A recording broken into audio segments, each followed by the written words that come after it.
Hello everybody and welcome to my channel. My name is Carly and I am learning how to do sourdough.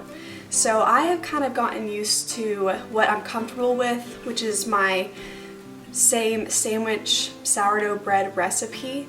And so lately I've just wanted to try some new things with my sourdough starter to just learn and to see what else I can use it for. So today I'm going to be trying English muffins, and the reason I chose English muffins was because they're good to freeze as well. So you can pop them in the toaster for breakfast, put an egg on it, put some jam on it, just really easy and nutritious.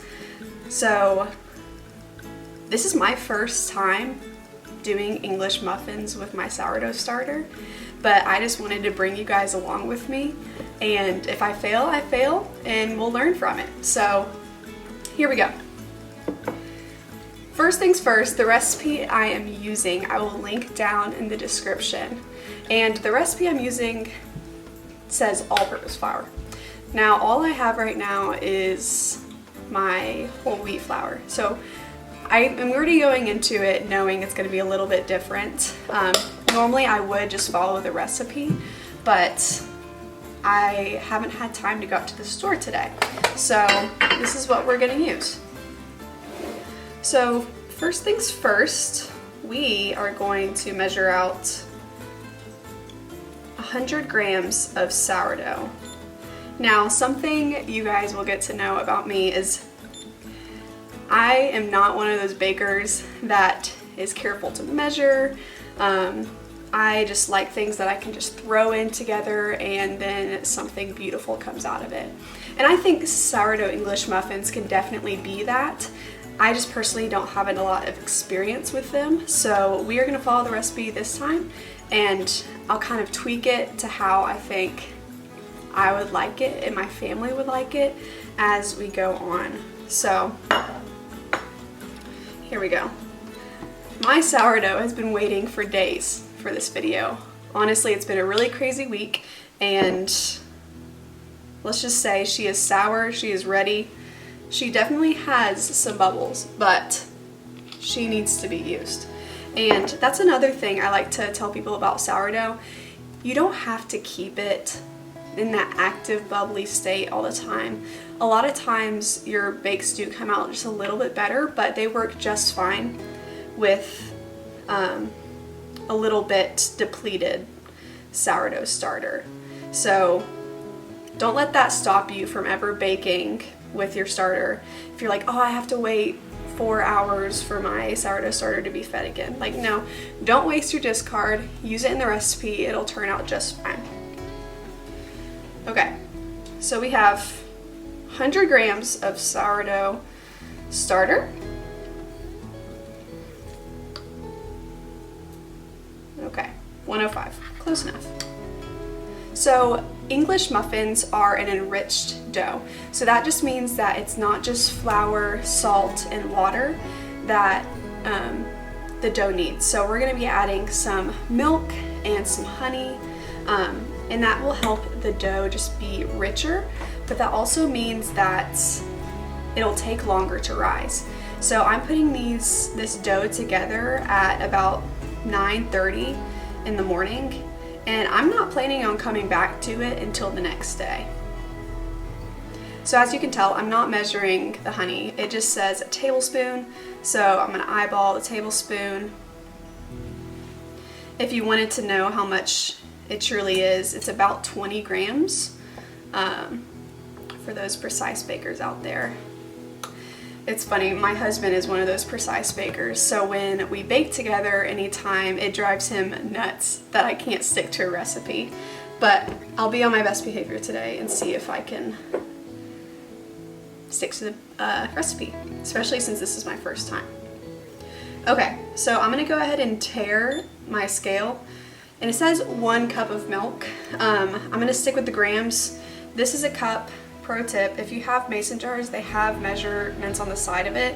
I end up using mason jars more than measuring cups very often. So we're gonna do 240 grams of milk.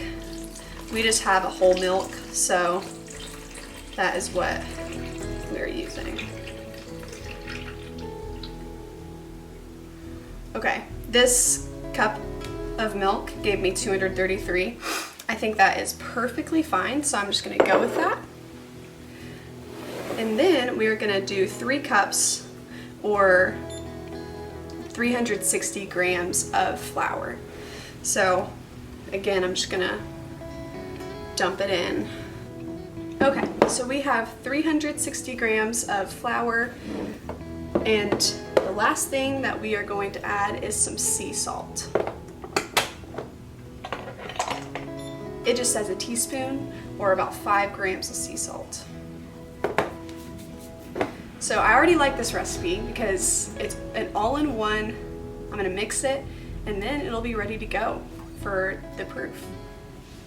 Okay, so before we do our big kneading process, I'm just gonna combine all these ingredients and let them hang out, let the gluten start forming, and just give the dough time to incorporate together before putting it in the stand mixer.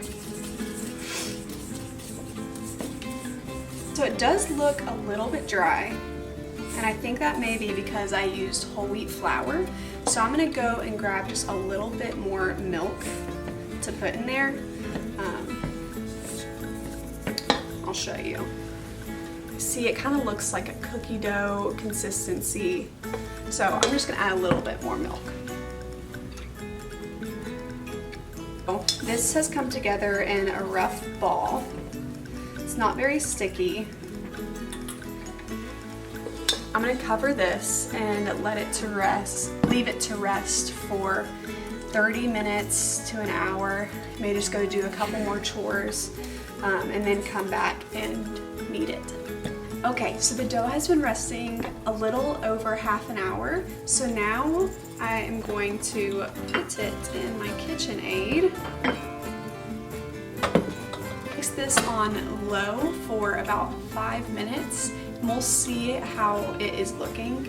The dough is supposed to come together, look more like a ball. Right now it's very shaggy, so we'll see it come together.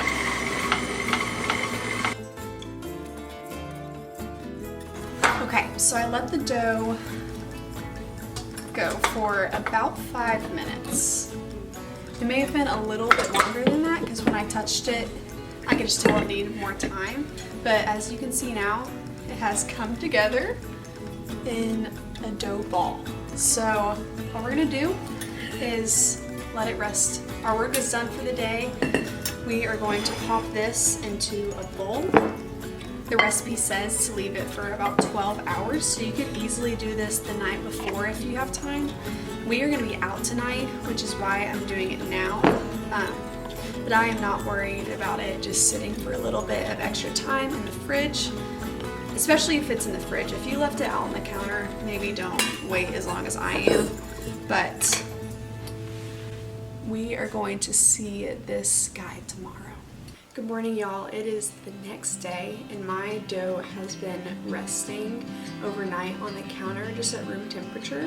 When I left you guys yesterday, I had popped it in the fridge just because I knew I wouldn't be getting around to it until this morning. But I took it out of the fridge before I went to bed and just left it on the counter. And so let's see how it did. Beautiful.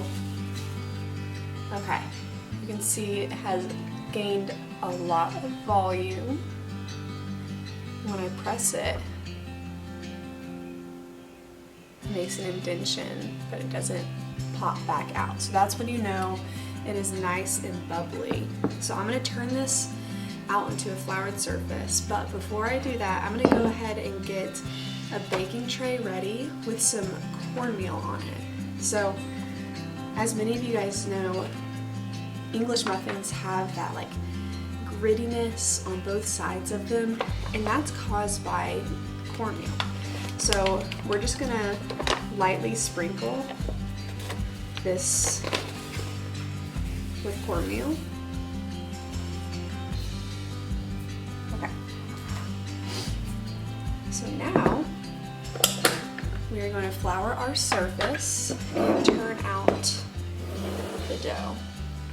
What I also love about English muffins is they're done on the stovetop. So that means that you don't have to preheat your oven. They're typically a little bit faster to make than traditional bread recipes, which is great because I am low on time today. Beautiful. You see all those air pockets there? It is a very dense dough, and I don't know if that's because I used whole wheat or if that is part of the recipe, but we will see. Perfect. So now what we're going to do is we're just going to flour our hands a little bit, flour the top of this, and we're just going to use our hands to press it out into about an inch slab, an inch deep slab. Okay, perfect. So I do not have any like cookie cutters or anything like that. So I'm just gonna grab a trusty mason jar and flour it. Then I'm gonna press out the English muffins just like biscuits. The recipe said to use a 3-inch biscuit cutter. Now this is not quite 3 inches. I would say that's probably 2.5, but it'll be just fine because they're gonna expand as they do their second little rise. So after we cut all of these out, I'm gonna cover them back up with a tea towel or some plastic wrap to keep the moisture in. And I'm gonna let these rest for another 45 minutes to an hour. I'm so excited to come back from my errands and come back and have one of these with maybe a fried egg on top. Oh my goodness, that sounds so good. Okay, out of that first little cutting session, I got 9 English muffins. I don't like wasting food, so I'm just gonna try to smush this together to see if I can get another one, but if I can't, that is okay. Okay, not perfect, but it's edible, so we don't waste. So here are the English muffins so far, and I'm gonna cover these and come back to them in about 45 minutes to an hour. Okay, so it's been about 40 minutes, so I'm coming over to my stove, and I'm gonna preheat 2 cast irons. Now, ideally, you probably wanna take your time and just do it on one, but since I'm a little short on time today, I'm gonna do it with 2. So I just have a normal cast iron here. It doesn't have any oil in it or anything else. And I'm just gonna heat it to a medium low. We need to have it at the temperature to where it cooks through the middle before the outside gets too dark. Because it's a bread, that would take a little bit of time. So a medium low is probably the ideal temperature. I left my English muffins to prove in the oven just because my house is a little cold this morning. So they don't look much different than how they did, but that time just gives them time to rise a little bit more before they go on the cooktop. So here is what we're working with. And I'm gonna let these cast irons get really thoroughly warm. The nice thing about cast iron is that they carry heat very well, so you don't have to worry about one spot of the cast iron being much warmer or hotter than the other part of the cast iron. We're also going to want to get something to cover the cast irons while the English muffins are baking so that all the heat stays here. Okay, the pans are nice and hot, so I am going to go ahead and place the English muffins. I'm going to place them about 2 inches apart from each other. So I'm going to do 4 per pan. Okay, and then I'm just going to cover them and leave them for about 4 minutes for the first side, and then we'll come back and check on them. Okay, I think it's time to flip. You can see they've definitely gotten a little more puffy. Let's check the underside of them. They smell amazing.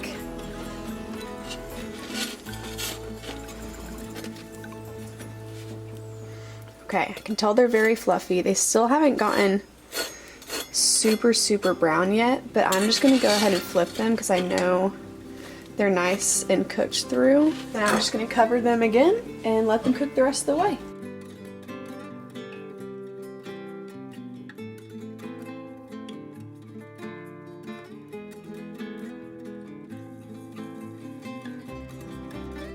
They are so cute and small. I definitely should have used a bigger cutter on these, but that's okay. They're little bite-sized ones.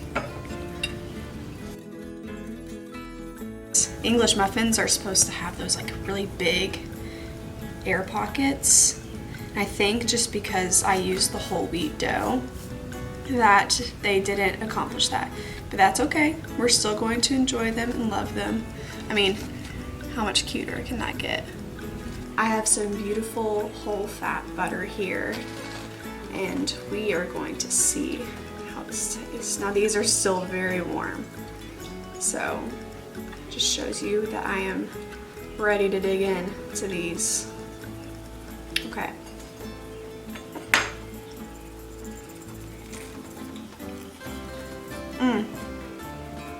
These are so good. Now, next time I make these, I am going to make it with the all-purpose bread, but I do love the taste of the whole wheat. It's that nutty taste that you just don't get as much with all-purpose. I loved this recipe and would definitely recommend it. But you can see the crumb is just a little bit tighter because I did the whole wheat bread. But it's good for me and I'm gonna love it.